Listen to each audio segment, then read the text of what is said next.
Hai, perkenalkan nama saya Yohanes. Di sini saya akan menjelaskan tentang jenis dan model peretasan jalan. Jalan merupakan salah satu prasarana yang penting. Dengan ada jalan, maka perekonomian suatu bangsa bisa berkembang. Dengan ada jalan juga, kita dapat melakukan berbagai aktivitas dan kegiatan. Ketika tidak ada jalan, maka proses distribusi itu akan sulit. Dan juga kita akan sulit untuk berpergian dari satu tempat ke tempat yang lain. Karena itu perlu adanya perencanaan jalan yang baik. Tapi kita bisa melihat bahwa banyak sekali kondisi jalan yang buruk. Entah itu berlubang, retak, bergelombang, dan sebagainya. Hal ini pasti akan menyulitkan kita untuk melakukan aktivitas keseharian kita. Akibat dari kerusakan jalan itu terjadinya kemacetan, waktu tempuh menjadi lama, dan juga bahkan terjadinya kecelakaan. Ada begitu banyak penyebab kerusakan jalan, misalnya beban lalu lintas yang berlebihan, cuaca, dan sebagainya. Hal itu disebabkan oleh peretasan jalan yang tidak sesuai dengan ketentuan yang seharusnya.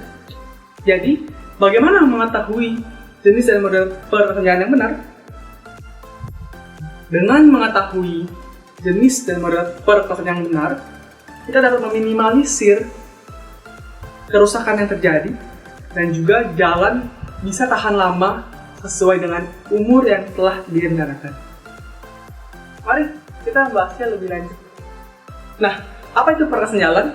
Menurut Sukirman tahun 2003, peretasan jalan adalah lapisan perkerasan yang terletak di antara lapisan tanah dasar dengan roda kendaraan.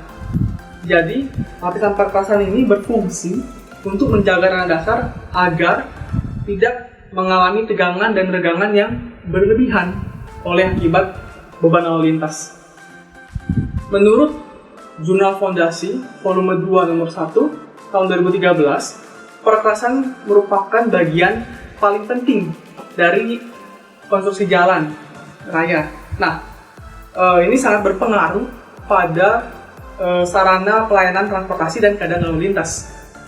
Dari kedua penjelasan ini, maka dapat disimpulkan bahwa perkerasan jalan itu sangat berperan besar bagi kondisi suatu jalan. Jenis perkerasan jalan dapat dibedakan menjadi 3 macam. Yang pertama, perkerasan lentur atau flexible pavement. Yang kedua, perkerasan kaku atau rigid pavement. Dan yang terakhir, perkerasan komposit atau composite pavement. Kita mulai dari perkerasan lentur. Perkerasan lentur jadi bahan ikatnya menggunakan aspal dan terdiri dari beberapa lapisan yang terletak di atas tanah dasar. Nah, kita bisa melihat dari gambar di satu ini, lapisan perkerasan ini terdiri dari lapisan fondasi bawah, lalu lapisan fondasi atas, dan juga lapisan permukaan. Lapisan ini berfungsi untuk menerima beban dan menyalurkannya ke lapisan di bawahnya. Ini adalah gambar dari lapisan perkerasan lentur atau aspal. Di bawah lapisan perkerasan itu ada tanah dasar. Tanah dasar itu merupakan tanah semula atau tanah asli sebelum dikasih perkerasan. Entah tanah awalnya itu tanah lempung atau berbatu. Lalu fondasi bawahnya itu ada pasir uruh berupa pasir sungai atau gunung yang bersih dari lumpur, rumput, dan kotoran. Fondasi atasnya itu ada batu bela dan batu pengisi. Jadi batu bela ini harus mempunyai tebal minimum sepertiga dari panjang. Nah, yang terakhir, lapisan permukaannya menggunakan lapen atau lapisan penetrasi makadam. Lapen ini merupakan lapis perkerasan yang terdiri dari agregat pokok, agregat pengunci, dan agregat penutup yang diikat oleh aspal yang disemprotkan dan dipadatkan lapis demi lapis. Kedua, ada perkerasan kaku. Perkerasan kaku ini bahan ikatnya adalah semen.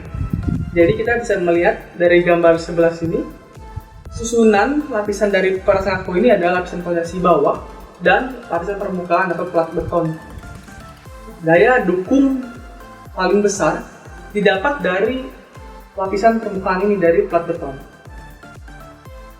Berikut adalah gambar dari lapisan perkasan kaku. Di atas dari tanah dasar itu ada lapisan fondasi bawah. Lapisan fondasi bawah itu merupakan agregat yang dipadatkan yang berupa campuran 50% batu pecah dan 50% batu bulat serta pasir dengan gradasi dan proporsi tertentu. Agregat ini ditempatkan di atas tanah dasar dengan kekuatan CBR lebih besar dari 60% dengan tebal 15 cm. Dapat juga digunakan sirtu atau pasir batu berupa material yang terdiri dari 60% batu bulat dan 40% pasir yang dipadatkan dengan kekuatan CBR lebih dari 35% dengan tebal 20 cm. Untuk beton semennya sendiri terdiri dari beton kurus sebagai lantai kerja dan beton K250 sebagai lapisan paling atasnya. Nah, selanjutnya yang terakhir ada perkerasan komposit.